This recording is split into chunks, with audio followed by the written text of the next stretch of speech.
He's a prisoner of conscience, I would say. As a man that stood for something that all of us believe in, care and compassion for wildlife, fighting against the greed and exploitation that drives the slaughter of dolphins at Taiji Cove, and all the trade in those dolphins that goes to all those marine park businesses that generates billions of pounds a year around the world.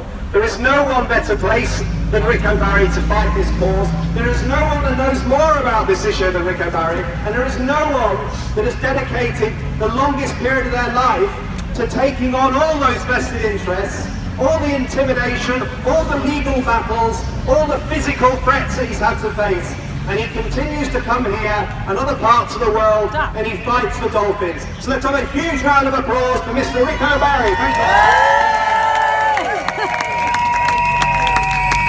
Thank you so much, Dominic. Well, I really don't have much to say. Everything has been said. Dominic has been so eloquent describing the problem and the solution to the problem. It's just going to take longer than we expected, but eventually this will stop when enough people rise up against it. And that's going to take some time. It'll probably take until Prime Minister Abe is out of office, because he's a right-wing nationalist, just like the opposition we're finding in Taiji. We have a team in Taiji today. We'll be there for the next 6 months live streaming. It's very important to live stream. It's very important to have at least 1 or 2 people there with a camera so the rest of the world can see what happens. We need to document this for posterity so we can look back on it and see what happened when they're all gone. They used to do this same thing in other parts of Japan, Iki Island, for example, and Futo. They don't do it anymore. The reason they don't do it is there aren't any left. They killed them all.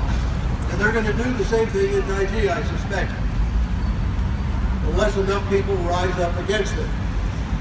And that's what you're doing here. I'm hoping we can get the animal welfare industry in the UK to join us. There are literally tens of millions of members of organizations in the UK who should have been notified that this is happening today so they can stand here with us, or we can stand with them.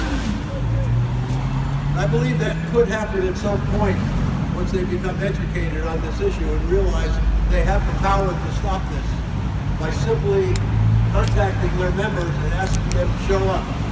So I'm going to continue to show up. I live not far away, about an hour and a half by plane, and I will continue to show up here at the Japanese embassy until they stop or we drop.